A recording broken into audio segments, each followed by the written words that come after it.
Hey everybody, welcome to the Equipcast. My name is Jim Jansen and I am your host, and I just sat down with Stephen and Bree and Joe. They are members of a beautiful little parish on the edge of downtown Omaha called St. Francis Cabrini. It is a multi-generational, multi-ethnic parish, and they sit down, we sit down and we kind of break open like, what's going on there? How did this little community, which was dying and shrinking, in 7 years reinvent itself and become really a beautiful kind of example of what a community of faith can be when they embrace a relationship with the Holy Spirit, when they embrace invitation and just simple outreach to draw people together into the person of Christ. So they talk about the invitation to lead, how they first got involved. They talk about persevering in invitations to get people connected, how they had to sometimes connect with people or make invitations to people up to 10 different times, how in this community, your gifts are named, that people notice you and notice the gift you have to offer and invite that gift, every gift, how storytelling, a witness of an encounter with Christ and an encounter with the community is a part of every gathering they have. It's a beautiful, awesome, fun conversation. I think it's going to encourage you and give you some hope. So take a listen. Welcome to the Equipcast for the Archdiocese of Omaha. Designed to help leaders to transform their cultures, to embody the pastoral vision, to be one church, encountering Jesus, equipping disciples, and living mercy. We've got a great conversation today. There are 4 of us here together in, we'll call this a studio. It's not really a studio, but we're going to call it the Equipcast studio today. Bree, Joe, Stephen, how are you guys doing? Doing well. Great. Great. It's a beautiful day and I don't have a rock in my shoe. I love that for you. Is that a normal thing? No, it's a joke. I heard it. Okay. I'd see if it landed. It didn't. Yeah. But Okay. I'm good. I thought it was a serious comment. I was like, Yeah, that's I was good like- for you. It's like, oh, bummer. Okay. So, Stephen, why don't you introduce yourself a little bit? We're glad to hear that you don't have a rock in your shoe today. Thank you. I'm Stephen Driscoll. I born and raised in Omaha, and I grew up in Our Lady of Lourdes, went to Gross Catholic High School, and joined St. Francis Cabrini Parish 6, maybe going on 7 years ago now, which is kind of crazy. Wow. Yeah, that's been a while. Okay. Yeah. And we were just down the street. I mean, I didn't end up going to Gross Catholic, but it was St. Bernadette, just not too far. Right. Our Yep. Lady of Lourdes. For my day job, I do development for University of Nebraska Foundation. Yeah, fantastic. Thank you. All right, Joe, Bree. Ladies first. Oh, thank you. My name's Bree Katulak. I am also born and raised in Omaha, Nebraska. I went to Holy Name for grade school and Marian High School. And Joe and I, have been at St. Francis Cabrini since October 2019. And during the daytime, I work for the Archdiocese. Joe Katulak, third time's a charm. Also born and raised in Omaha. Went to Holy Cross for grade school and prep for high school. Bree and I have been married now for almost 7 years, coming up on that. And we've been, like she said, we've been at Cabrini since 2019. I also happen to work for the church, just the other side. Bree raises money, I spend money. I'm an architect, and I oversee our worship market at RDG Planning and Design. Nice. Yeah. And I've been in a couple of your buildings. They're beautiful. Thank you. All right. So I've been looking forward to this conversation a long time. I'm going to offer just a little bit of context here for those who aren't from Omaha or for whatever reason have not connected or know about St. Francis Cabrini Parish. I'll let you guys fill in the details, but Cabrini is one of the oldest parishes in the city, one of the oldest in the Archdiocese. I think it was originally St. Philomena, and then got renamed when the St. Francis Xavier Cabrini came through Omaha on a train. And anyway, she stopped, said hi to the Italian community. I don't think they renamed the church that day, but when she became a saint, they renamed it Old Italian Immigrant Neighborhood Community. And like many of the parishes kind of on the edge of the city, was experiencing some of the challenges of population shifts, decline. It was shrinking dramatically. Then, or what, about 7 years ago, Father Damien Zerline sent there as a pastor, went from literally one of the largest parishes in the state to one of the smallest parishes. He's like, why is this still open? And the Archbishop's like, well, we want to give it a chance. It's like historic, and amazing things have happened there. I think it was like a couple summers ago, and I had heard about what was going on. We just came as a family, and it was amazing to come to Mass and see all of the young people there. I think is part of like what the story. So what did I miss there? There's been a lot to the story. We want to talk about kind of like what happened, but did I miss anything for context for people here? It's right on the edge of the city, very trendy neighborhood now. Well, it's the cathedral before St. Cecilia's. That's exciting. That's right. Same architect. I mean, architect. I could go down a rabbit hole, but let's not go to the that. architectural. Yeah. So actually, it's beautiful. Yeah. It is the same. Really, it was the same architect. Only perhaps church in Omaha whose namesake has actually prayed in the church. Yeah, that's true. In the Archdiocese, I should say. Yeah, St. Francis Cabrini actually went to the. Yeah, I don't think. That's pretty hard. I know none of the St. Patrick's can claim that. None of the St. Mary's can. Yeah. Yeah, Our Lady of Lourdes might have a tough time with that one. Our Lady of Lourdes? Yeah, Holy Cross. I don't think the cross was there. That's a hard, Okay, that's awesome. That's like, anybody can you can put it in the chat if anybody has like a challenge to that, but I'm pretty sure that's going to stand. Okay, so tell us a little bit, how did you all individually, how'd you first get connected with St. Francis Cabrini Parish? I'll try and keep this brief. So this is where I feel like it was a spirit-led thing. I knew Father Damien from St. Columbkill, not super well, but I had always liked him. And I was a little ways into my career trying to figure out what my life was and career was, and was looking for some spiritual direction. And as I thought of people who I would feel comfortable doing that with, he came to mind. I happened to have his phone number. And at the same time, I was looking to move downtown, completely separate. And so I was just driving around one day and I saw this beautiful church that I'd seen before, but thought I should look at that one. It'd be a few blocks from home. I could walk there. So then Father calls me back and we start talking. He said, yeah, I'd be open to spiritual direction. And I said, well, where are you even at now? And he said, St. Francis Cabrini. I thought, oh, okay, well, this seems like we're off to a good start. Great. But kind of full circle for me, the parish now owns the old Christ Child building. And growing up at Our Lady of Lourdes, they didn't have preschool. And so I actually went to preschool at Christ Child. So it was this really cool sort of a full circle moment. Like back to preschool. To come back to these roots in a unique way and have just all these pieces align. That's my beginning. I would say our story is not nearly that cool. But Joe and I both grew up in East Omaha. He at Holy Cross, as mentioned, myself at Holy Name.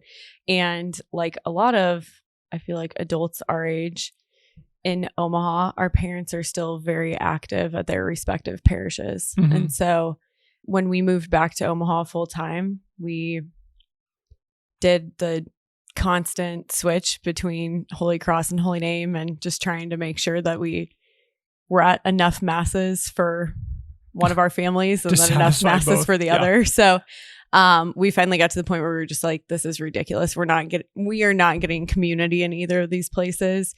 Both places, which we still very much love and are very involved in through our families. But we needed something for us. And as part of my job, I'm able to visit parishes. And I went to a mass probably September 2019. And I heard that Cabrini was starting at 5:30 p.m. on Sundays. And that just really worked for us at the time because of a lot of other stuff that we had going on. And we also found out that this mass was specifically initiated for young adults. And so we were excited about that. So I went for a couple weeks without Joe and then finally made him come to a mass with me. And the first mass he was in. Yeah. What'd you find when you came? One, it was a really intimate community. The 5:30 masses, I think, had been going. This was maybe week 5 or 6 of this 5:30 mass. It hadn't been. Okay, so this is right at the beginning. It's very early on in that process. And as Bree said, it worked for us. It didn't feel like we were rushing there or rushing afterwards. we kind of we worked it into our weekend routine, and so it felt very natural to kind of end our weekend or start our work week with the Mass. So that was really appealing. I think the other thing is that we were both unknown at the time, and so you could go to Mass and you didn't have to engage with every person sitting in the pew because they weren't a family friend for the past 30 or 50 or 70 years of your family's existence in that parish. Good, bad, or otherwise, it was a different experience, and it felt like it was ours. It felt like that parish was ours. Peaceful. Yeah. And it wasn't like, oh, I'm at Holy Name, I'm at Bree's parish, or for her, she's at Holy Cross, she's at the Catulax parish. This was our thing that we were doing as a married couple and like making it our own. I think maybe based off what you guys are saying, you probably perhaps feel this way too. But for me, growing up, I grew up in Our Lady of Lourdes, so not far from Joe's home parish, but growing up in those communities where you have several generations of families all in the same neighborhood, it feels very connected. And it was just part of what we did. Church was a part of what we did, and parents were involved. But I think something switched for me when I found Cabrini, making the intentional decision to join a parish, to actually fill the form out and sign up. I'm going to be a part of this parish. It became very intentional. It became my own, not just something that I always did, but a place where I was choosing to now invest and grow in community. And so I think there was a little bit of a personal commitment there that felt good. It felt like, okay, I'm choosing to belong here. Well, and I want to highlight that because I think there's a stereotype about young people or people from a certain age group, generation or whatever, that there is an unwillingness to commit. And what I hear you saying is like, no, actually I wanted to. It felt really good. It's just I wanted to do it at a place that I felt like I fit in, that I felt like I was a part of it. Right. What for those who have not experienced it, like in your own words, like what does Cabrini feel like? What does this parish feel like? I mean, it's beautiful architecture, but it's way deeper than that. Family. Yeah, say more about that. Yeah, I would say Cabrini is our family for sure. I mean, we've made very quickly like lifelong friends who feel like they've always been part of our lives. And we've only known them for 4 years, if even.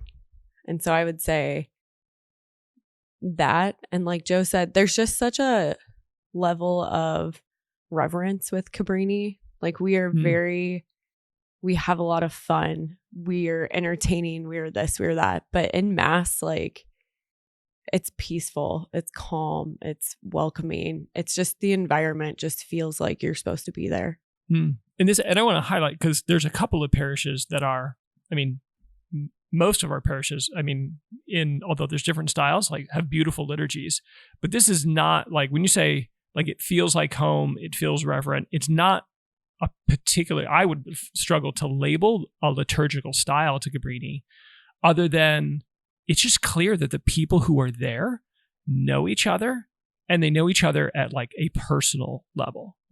But it's not just, for those who are listening thinking, oh, okay, this is a particular liturgical style. It's like, I would have a hard time putting it in a box. It doesn't feel that different liturgically from another parish. What feels different is people know each other and like each other. It's a culture, I think, and intentionality behind that. And it feels like home.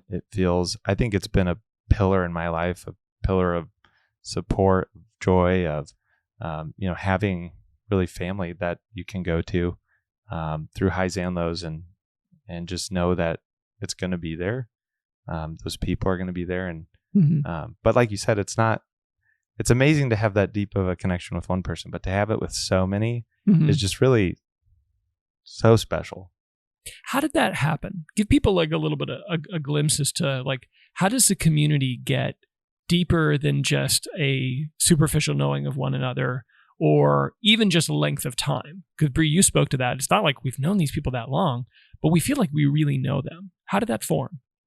So I think there's a couple things happening. One, obviously Cabrini's experiencing growth right now, but it's still a very small parish, right? I think probably 300 people max, right? Mhm. Shoulder to shoulder in Cabrini. And you look at some of the newer churches out in West Omaha that are seating 14 and 1,500 people. There's a scale there that's just different. So I think there's that opportunity to have that level of intimacy, but you just have maybe another 1,000 people to work around to find that level of intimacy. So I don't think it's not because, Cabrini's small, it has this intimate feel to it, this family feel to it. I think that can be captured anywhere. So I just want to set the table with that. Right, because there are small places where it's like, I feel like a stranger here. And it's just, and there's big places where it feels like, oh, actually, I feel known and I connect here. Totally. Right.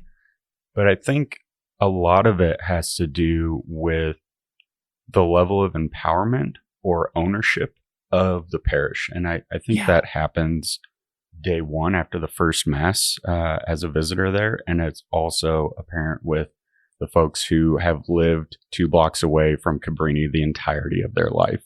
And it's been a little bit of some growing pains maybe for some of the parishioners to understand this influx, maybe understand this, why we're doing these activities or why we're spending money on this ministry or that ministry. But I think because there's such a strong level of ownership that if you see somebody new at a Mass that's your regular Mass, you're not, why is that new person sitting over there?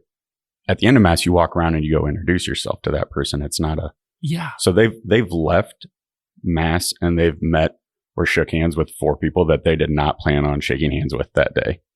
Yeah, there's a culture of invitation there, which I noticed when we visited, that like there were a couple of, I couldn't tell who was new. I knew I was new, but I couldn't tell who was new and who wasn't. But I noticed right away after Mass, there were a number of people that were like, somebody had gone and introduced themselves and they were in a conversation and making friends. Say more about that. How did it develop? Well, I think going back to when I first joined the parish, I was thinking, how do I get involved? And so you go through like the typical thing. I could mow, I could do this. How do I meet people? And I just started signing up for things just to try and meet people. But I remember Father Damien, coincidentally, we're having a young adult gathering this evening. And about 5 years ago, he had a gathering in his home with some wine and cheese. And he simply asked, how can I serve you? I think taking the time to actually hear people's response to that and listen how they need to be served, connected with, was just such a humble beginning to that. And I know that was just one instance where that sort of conversation took place. But then to really take that and put it into action is the big part. And it started small. I think it started with just trying things, and some worked better than others. And but it took a team of people who were willing to, as Joe was saying earlier, to take ownership and to utilize and share their gifts in ways that they could start inviting people. And so we've done a number of different things. Alpha is a big one, of just beginning that invitation, getting an opportunity to experience community, to share where you're at, to meet people where they're at on their faith journey. And then I think as you build that community and build that trust and vulnerability with people, so much starts to flow from that. And then you start to see the Holy Spirit kind of in action. So it started off, and at least in my experience, pretty small. It was just, here's a group of people who want to be engaged. Let's start there. And then after that, we asked those people, who can you invite? And then we asked those people, who can you invite? And so it became more and more just growing kind of organically. But in doing that, again, it was helping people to see their gifts and ways in which they can share them to the service of others. I think also, and I don't know if Father Damien would say this in his own way, but he exudes just in his own, how he carries himself, but this level of invitation, as well as like an expectation for that invitation, whether he realizes that or not. But he set this like precedence, and Doug and Ann caught on to it, and then the parish council, leadership team, all the staff. And that has since, that hospitality, that invitation we're very intentional about some of that. Like we have a hospitality ministry, but I would say that's also present in everyone that's been at Cabrini for at least 2 years. Like, right. Yeah. It's more than just the staff or the pastor or the specialist. It's more than just the hospitality team. It's like everybody's on the hospitality team. Yeah, exactly. And it's never been said or established that way. It's just kind of like, this is how Father Damien carries himself. And so we're all kind of unintentionally leading by example. Like he is always so invitational, so welcoming, so chatty, always ready to talk to you and invite you to something. And I think everyone else just kind of picks up on that and says, oh, okay, this is how we do things at Cabrini. And so like Joe mentioned earlier, you come into Mass, you're a new person. By the time you leave, you're probably like, okay, I get it. Like, well, 5 separate people have talked to me already. I get it. You want me to be here. Thanks. And I think we try and balance it in a way too, where it doesn't feel hopefully ever pushy either, but just a very sort of organic, welcoming environment. Well, I've heard you guys have gotten letters from people who are because you're close to downtown. People will be in for like a conference or a marathon or whatever. They're there for something else. College World Series. College World Series, yeah, huge, right? So they're there. They're like, oh, okay, do the Google search. Where's the close church? They go to Mass, and then they send you a letter saying, I feel like I got noticed. And then and I travel all around the country running marathons or following my favorite team. And you all said hi to me, like you noticed me, like you've gotten consistent feedback that there's something different about the way newcomers are received. I think there's also a great sense of joy within the community. People are happy to see each other. They're happy to spend time together and to share this community that we're all very excited about and proud of, and we want more people to experience it. I think one of the things that is said, and I'll credit this to Ann Lenz, is she always reminds us it's not our job to change people's heart. It's the Holy Spirit. We just have to love on them. And so I think trying to approach people in that way, and it's repeated. And so you start to hear it and you experience it. So then you believe it. I want you guys to talk a little bit. You mentioned Alpha earlier, and then you just mentioned the Holy Spirit. I know like an introduction to the person of the Holy Spirit is a big part of Alpha. I'm just curious. I know so forgive me if you're like, I don't know, I didn't prepare this, but what percentage of people at a Mass would you say have been a part of an Alpha where they actually, like, they know the person of the Holy Spirit? And when somebody says, hey, let the Holy Spirit do his stuff, you just go make a friend and make an invitation. How many people were like, yeah, and actually I know who the Holy Spirit is? Like what percentage would you say have been through an Alpha or maybe shared a small group where like they've got that spiritual experience in common? At the 5:30 Mass, probably almost, I'd say it's up over 80% of the people that show up at 5:30 Mass have gone through at least one Alpha course. We've just finished, I think in this last session of Alpha, I think was our 14th Alpha session. And so we've had, it's a couple hundred people have gone through Alpha. Not all are part of the parish or some don't even live here. We've done virtual ones, but they've met people and participated in that way. So it's quite a few. Yeah. Well, so that's it. Wait, just a couple hundred people. And you, Joe, you were saying earlier, how many people are showing up for Mass on a weekend? Well, when we counted in October at 5:30 p.m., there were 71 people at that Mass. 71 people. Yeah. Yeah. And I'd say the probably church about is not that big. 40 to, I'd say probably on any given night, 40 people at 5:30 have gone through an Alpha course. Yeah. Whether it was a young adult one over the summer or one of the, I don't know, all adult ages, I guess. I don't know how you want to say that. This is like more than half of the congregation for any given Mass, and more than half more than half of the parish or people who would be regulars on the roll. They have this common spiritual experience of kind of a conversion moment and introduction to the person of the Holy Spirit. They've probably experienced a small group. Like, I know that's a big part of it too. It's a part of Alpha, but it's also, maybe we talk about that now. Like, tell people about these Cabrini groups that you guys are doing.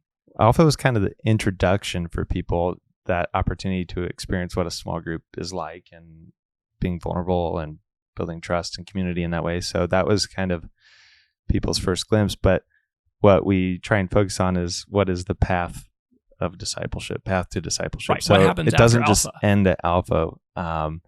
And one of the big ways we've done that is Cabrini communities.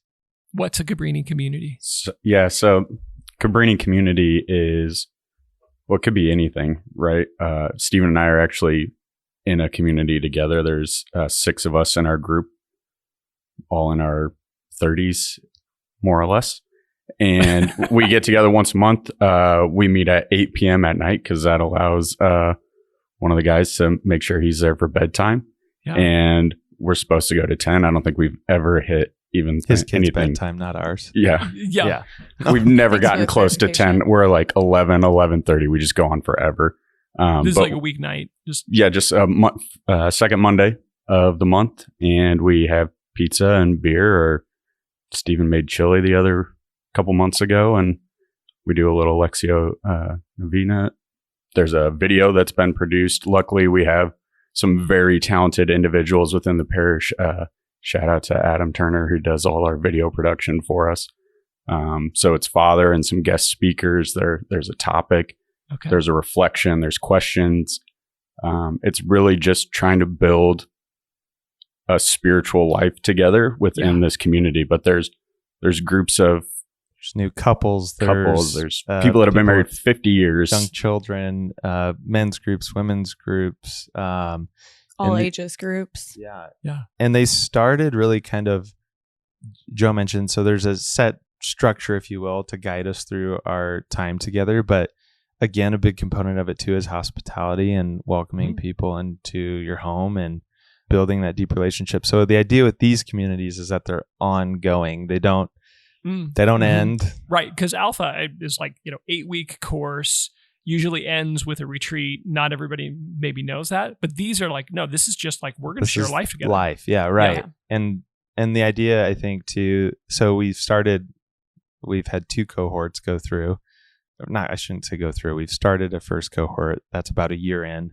And then we just started the second cohort of Cabrini communities in January. And last I had heard, we had something like 250 people in Cabrini communities with over Wow. 34 individual communities. So they come in all shapes and sizes, but we're all following sort of the same content, same program each month. And Yeah. then, Which is like, it's food, it's prayer, little formational video. discussion, Mhm. just talking about life and how do we use our faith to grow as in our lives and support each other along the way. And again, just for context, like 250 people involved in these groups. Roughly how many groups? There's 32 or 34 groups. Okay, 32 or including the 34 6 that groups. we just onboarded this January. Okay. And like, again, roughly 250 in for a parish whose weekend mass attendance is, Couple hundred. Yeah, a couple Yeah. hundred. Yeah. that's amazing. We even have a group that they meet. It's all people who have met at Cabrini, but now are all over the country because of work or family. Mhm. And so they do theirs via Zoom. So we have a group that's all over the place and meets still to maintain that sense of community and spiritual growth. We have a Creighton student group that formed, and they formed because they were getting ready to graduate and they wanted to have this structure in place so that they could stay connected Nice. after they went their separate ways for life, basically. So do they do it online? Yeah, right now they're meeting in person, but the goal is that they have this foundation to be able to keep it going when Right. they are across the country. That's awesome. Joe and I have had the privilege to welcome in one of the new cohorts, which is a couples group. And so Joe and Stephen are in an all men's group. I'm in an all women's group. And then we've had this awesome privilege. And we found out actually at our first January meeting that one of the couples is going to be moving to Tennessee Hmm. in April.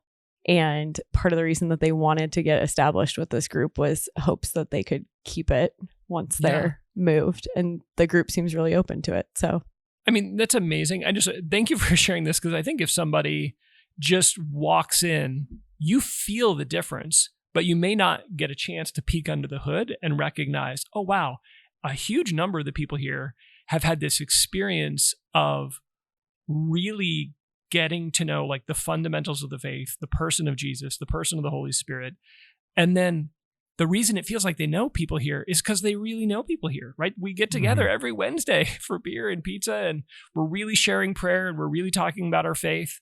You wouldn't necessarily know that. You'd see that there's something different, but you wouldn't necessarily know what made that. I want to give you guys the opportunity, because we talked about, I think a lot of people look at Cabrini and say like, oh my gosh, how do you get young people involved? Because that I think is, at least visually, besides like the beauty of the church, one of the most striking things that people are like, oh my gosh, there's like, look at all the people, look at all the people under 40.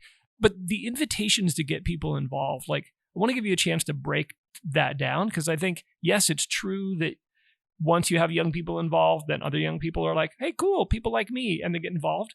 But it hasn't always been this like, 30-something, young Mecca. How did that get started?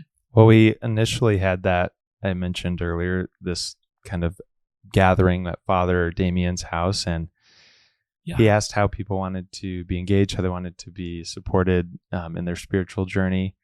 And some different things came from that, one of which was this opportunity to meet other young people. I think, in my experience anyway, as you go through college, which you're very connected and involved, and there's social circles there, and then you begin your career, maybe you've moved. What does that look like? You lose all of this social structure that you've had. And so I found myself, and I think in talking with other people, that there's this deep sense of people longing to belong, to have community, to feel that there's a place, that they are part of. And so filling that gap, you look for that in different ways, but I think finding a place where you can build it with authentic relationships. And when you're able to form a relationship with faith as the foundation, I think it's just so much more depth to it. We can sit and joke when we hang out, but we also can have really deep, meaningful conversations. And so being able to go between those two things is just so beautiful. But long-winded answer would be, I think we started with asking what they want, and then starting to build community, and first and foremost in a way that felt welcoming, that didn't feel judgmental, really just a social opportunity for people to meet. And as they felt more comfortable, then continuing that invitation. There's people that we've invited, and I'll use Alpha for an example, probably 10 times to Alpha, and finally they come. But it doesn't always happen right away. And so just continuing to invite people over and over if needed, in a way that letting them know we're here, we're supportive, and that when you're ready, we want to walk with you on that journey, and that you're not alone in that process. So some of it's letting people, I think, come to it in their own time, but creating this sort of community where they feel safe and comfortable, and then the other stuff starts to kind of build on top of that. Stephen, you've mentioned a couple of times, Father Damien gathering this group of like, okay, what do you want? Wasn't the answer like, we want a community? Like, we want this? He's like, all right, we'll have some wine and cheese. We'll just get together and we'll have a conversation, maybe pray a little bit. What do you guys want? And the answer was, we want this. It was, essentially. And then we've built a lot of ministries since then. Alpha began after that. We've had book clubs, we've done service. There's monthly service we do at Sienna Francis House. I mean, all sorts of things. And what's great about having those different offerings is people can find what they're comfortable with, where they feel like their gifts are best suited. And that's okay if one thing's not the right fit for everyone. So just having some options for people to begin exploring and going a little bit deeper into their journey and into relationship with the community. But just to be clear, it sounds like those things came afterwards. Seems like the first thing was just kind of this organic invitation, kind of a gathering of people. And it seems like those additional opportunities, although they're generating momentum in themselves, they were a fruit of people initially getting together and finding a connection with the Lord and a connection with each other. Yes. And I should say, like, I use the example of the service at Sienna Francis House.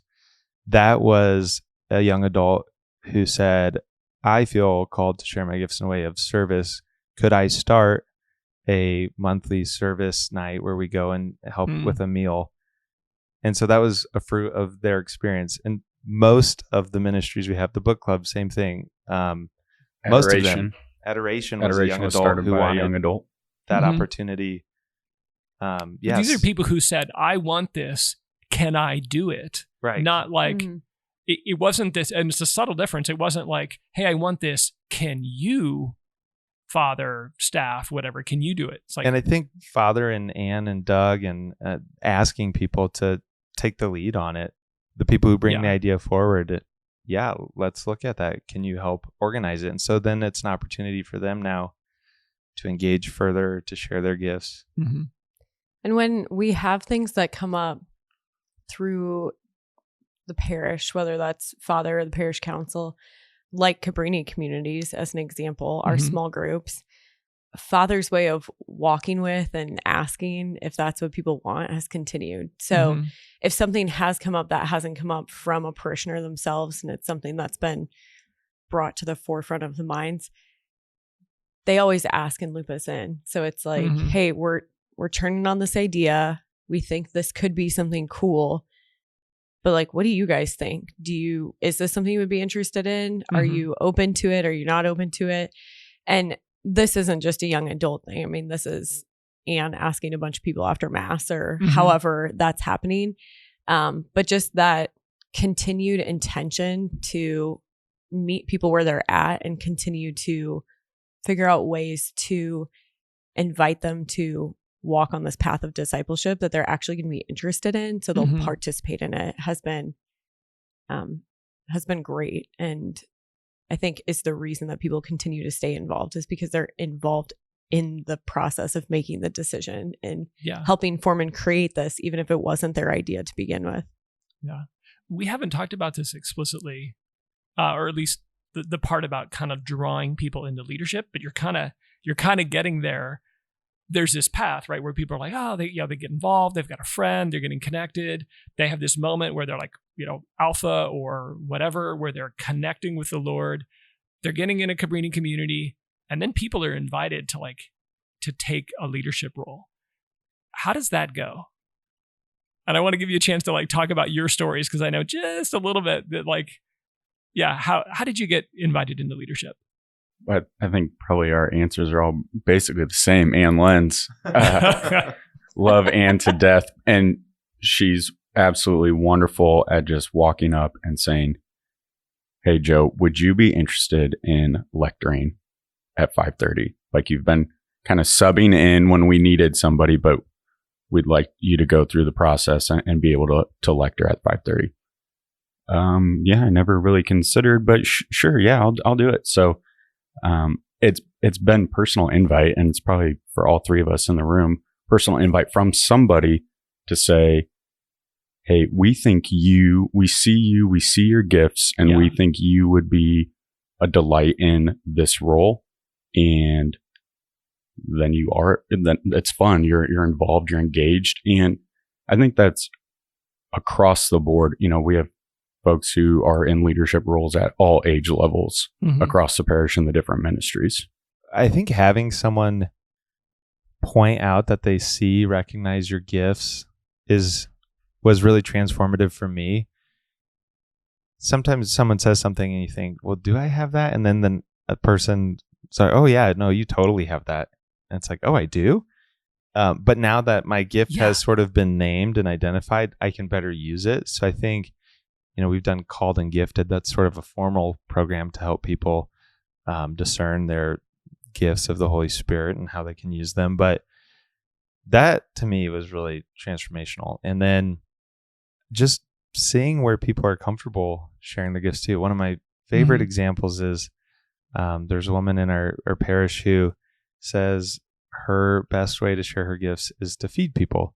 She loves She likes to cook. She loves to see people full and happy, and how people gather around a table and the conversations that happen. And that's her favorite way to serve the parish, is to provide food. And I would be 20 pounds lighter if she wasn't there. And I thank her every time for it.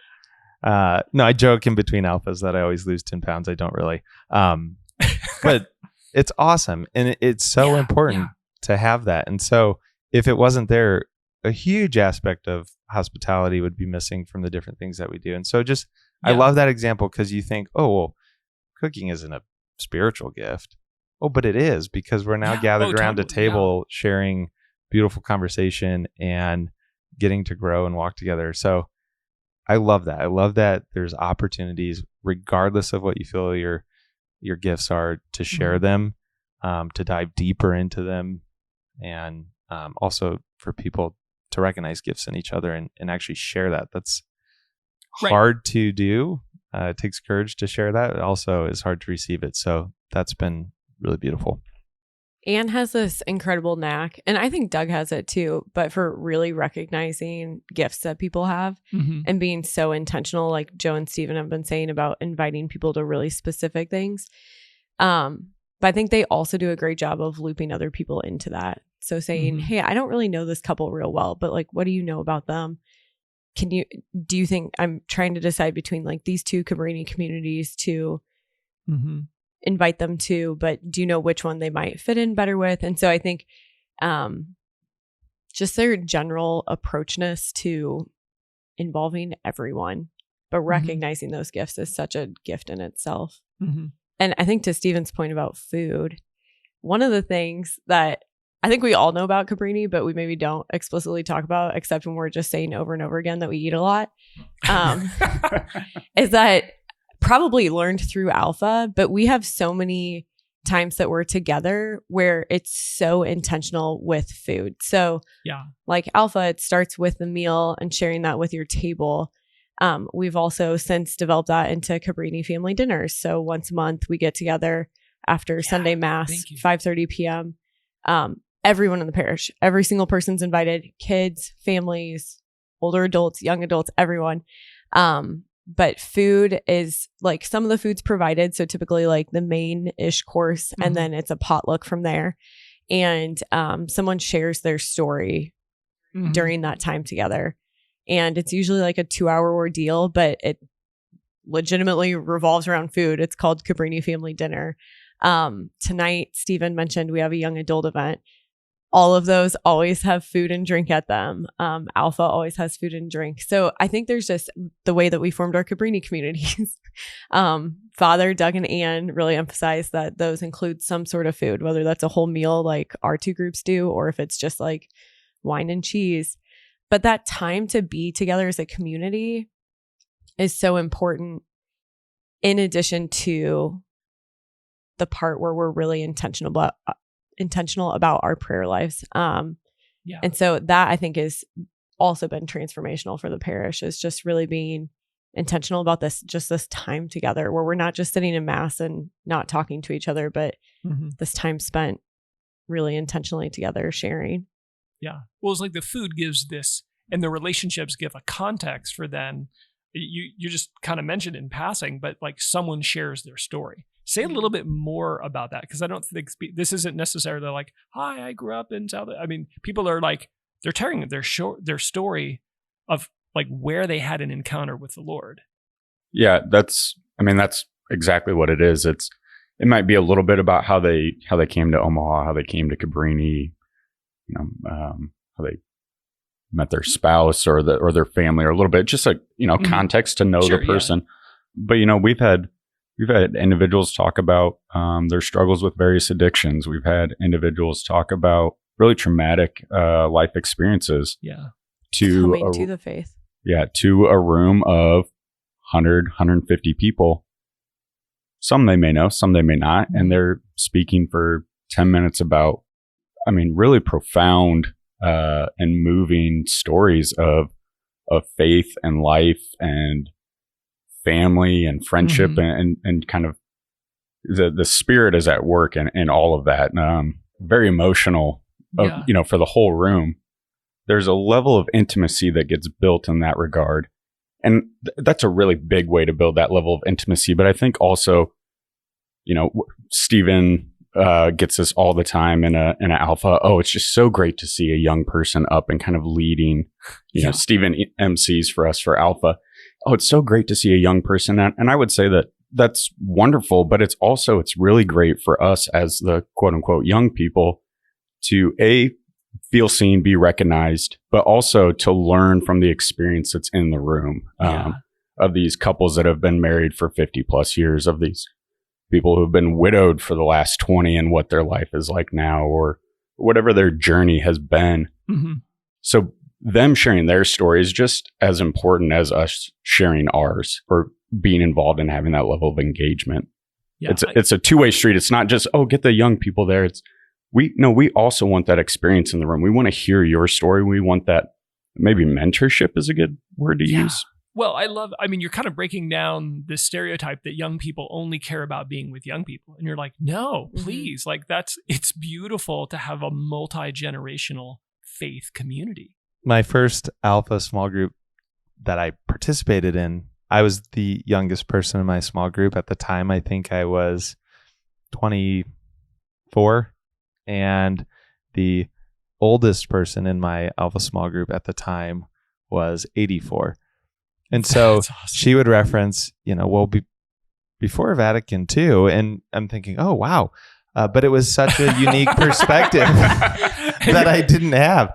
And conversely, she loved hearing my perspective on things because she's like, it's so refreshing. It's so new. And so it is. Yeah. It's so rich to share such a broad perspective. And the other thing I would say that's really special about the parish that I don't want to miss is I think much of its story is still the same. It still is an immigrant parish in a lot of ways. We have a large Latino population and Sudanese population, and there's just a still general transplant population. We've got people from all across the country. Right. Yeah. Right. Moving to Omaha, living in downtown that walk up the hill to go to Cabrini. All ages. You have, people who still are from kind of these old Omaha Italian families. And so it's just so rich with cultures and perspectives and ages and, experience. It's so nice. It's so cool to see that. Yeah. I think that's the other thing that sometimes gets confused about Cabrini is like we all mesh and mash together. We do have a large young adult population, but almost all of our young adults also know all the adults, the older adults, the non-young adults. Yeah, exactly. Which, like Stephen said, just makes for this beautiful culture that we have. Father has done this beautiful Lent and Advent. Bible study is kind of when it seems to fall. And so I got to sit with my good friend Raydell for one of our Bible studies. And then our younger adult friends, Alicia and Lauren, came and sat with us at this table. And Raydell is a retired school teacher. And Raydell's probably in her 80s. And she was scolding us for not having done the homework. And then simultaneously laughing at us because we were not prepared to answer anything. But just like made the experience so joyful because it was great to sit with her. And like Stephen said, sharing this very different perspective of what she had read versus what we were obviously catching up on because we hadn't done the homework. But it was great because then the next week we knew that we needed to be prepared because if not, we were all going to be in trouble. Yeah, Raydell was going to get you. Exactly. That's awesome. In the nicest way possible because she's the best. But so, our time is just like totally flown here. I just want to give you a chance, like for somebody listening who's like, okay, I want that. I want that for my parish. Like this is not an advertisement to get everybody to move downtown and join Cabrini. But if you want to, no. But like, how do you, like, if you were, again, non-professional, you're not on staff at Cabrini, but you're like, if somebody's like, okay, I want that for our community, what would you recommend? Just like a first baby step. Just start somewhere and don't overthink it. I think asking people what they are needing, wanting, and listening to that response can be really beautiful, both for the knowledge gained and for someone to be heard. And then but doing it intentionally. I also want to just say that we talk about all these different things we do, but they really are rooted in prayer and prayer together, communal prayer, individual prayer. And so beginning with intentionality, beginning with hospitality, meeting people where they're at, but just start somewhere. We started with a gathering at a home. Yeah. And that's led to many, many things. And so while it sounds like a lot, probably to hear all these things we're talking about, that's not how it started. It's grown out of a small gathering. Yeah, that's awesome. Thank you. Kind of two kind of things that piggyback on one another is I think people are genuinely waiting for an invitation. Yeah. And when I say that, I mean, there's a family out there that is just dying to get involved, just literally sitting on pins and needles waiting to get involved in their parish that they're going to mass, and maybe their kids are attending the school. And if you're an activator in your parish, which you probably are since you're listening to the Equipcast, go find that family, go find that couple, go find that individual, and just ask them, hey, we see you, we've seen you at mass, we've seen you the parish fundraisers. Would you like to be involved in X, Y, and Z? And I'm going to guess that they're going to say yes, because they're waiting, but they're waiting for that invitation. And two, those invitations do not come from social media accounts. That's not an invite. That's information for people to double check and make sure that, Ash Wednesday service is at 11:30 on Wednesday and not at noon or some other time. That's what those platforms are for. Those are not for invitation. That's awesome. Yeah, I would say don't discount food and drink. I think, like Steven said, it can be so simple, but I think just starting with that small group. I mean, like Steven said, that really is what began everything at Cabrini. And I think a lot of times Cabrini really gets associated with Alpha, and we don't discount that at all. I mean, definitely Alpha is so important and has been ingrained in the culture of Cabrini. But I think if you're thinking Alpha is not going to work for us, it's such a formalized program or something to that effect, that's great. Start smaller. Yeah. Like start with just having a couple people host with food and drink and just beginning whatever that journey looks like. But that invitation to participate. I think a lot of it comes back to allowing the Holy Spirit to lead too. I think that's reiterated time and time again between Father Damien and Deacon Doug. Just let the Spirit lead and trust that it'll lead where we need, where we're searching for. And it does. It surprises us time and time again. So be open to that too along the way. Awesome. Thank you. Thank you so much. Thanks for being here, guys. Thanks for sharing a little bit of your story. Oh, Bree. Can I say one more thing? Yes. I just want to say, Joe and I mentioned how we both grew up at Holy Name, or we both grew up in Omaha at different parishes, and Stephen as well.